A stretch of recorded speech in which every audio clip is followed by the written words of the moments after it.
Good evening. Unlock 1 लागू होने के बाद से भारत में कोरोना वायरस के मरीजों की संख्या में लगातार वृद्धि हो रही है और हालात ये हैं कि पर डे संक्रमितों की संख्या 10,000 को पार कर गई है। ऐसे में देश के 4 राज्यों ने अनलॉक 1 में दी जा रही छूट को ख़त्म करके बंदिशों को बढ़ा दिया है, रिस्ट्रिक्शंस बढ़ा दिए हैं। तो आइए जानते हैं कि ऐसे कौन से राज्य हैं और इन राज्यों ने क्या क्या बंदिशें लगाई हैं, क्या क्या प्रतिबंध लगाए हैं। तो चलिए जानते हैं पूरी खबर विस्तार से।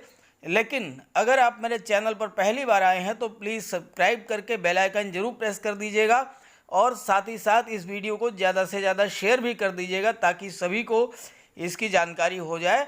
तो चलिए वीडियो शुरू करते हैं। तो आइए जानते हैं कि किन किन राज्यों ने अनलॉक 1 में दी जा रही छूट को ख़त्म कर दिया है। इन राज्यों में बढ़ी बंदिशें। भारत की 4 राज्य सरकारों ने अपने प्रदेश में कोरोना संकट से लड़ने के लिए पाबंदियां बढ़ा दी हैं। इनमें आने जाने से लेकर सार्वजनिक स्थलों पर भीड़ आदि पर बंदिशें लगा दी गई हैं।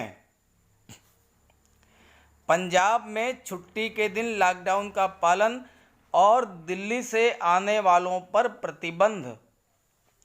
पंजाब में कोरोना से हालात काफ़ी ख़राब हैं, तो आइए जानते हैं विस्तार से पंजाब के बारे में क्या क्या छूट दी गई है और क्या क्या पाबंदियां लगाई गई हैं।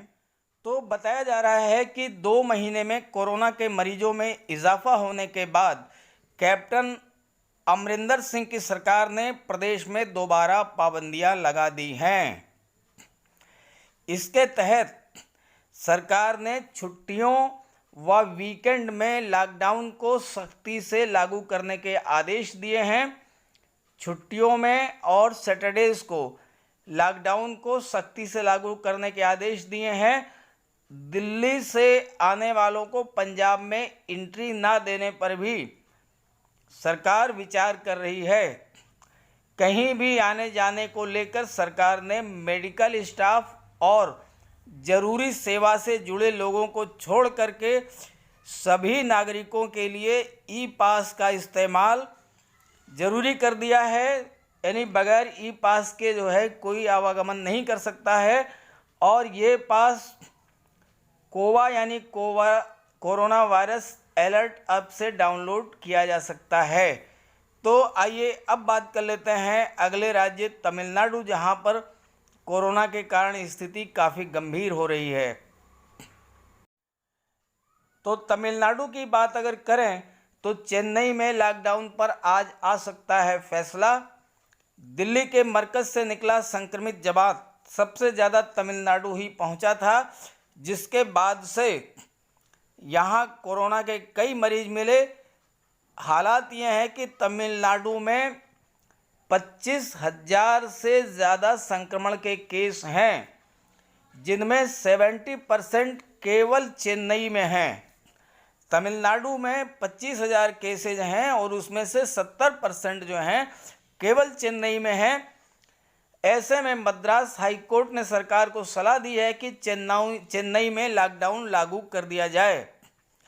ऐसा यहां से पूरे प्रदेश में संक्रमितों को फैलने से रोकने और मरीजों को तलाश कर इलाज किए जाने के तहत किया जाएगा। जब चेन्नई में लॉकडाउन रहेगा तो चेन्नई के बाहर संक्रमण नहीं फैलेगा। दूसरी बात, जितने संक्रमित हैं उनकी तलाश करके और उनका ट्रीटमेंट किया जाएगा।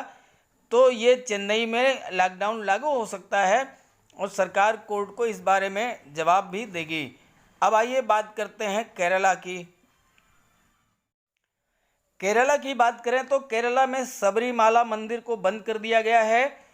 केंद्र के मंदिरों को खोलने की अनुमति दिए जाने के बाद भी केरल सरकार ने सबरीमाला मंदिर को खोलने का फैसला टाल दिया है। कोरोना का सबसे पहला मामला केरल से ही आया था। हालांकि राज्य ने कोरोना संक्रमण के केसों को बढ़ने से रोका, लेकिन बाद में प्रवासियों के प्रदेश लौटने पर नए मरीजों से संक्रमण फैला।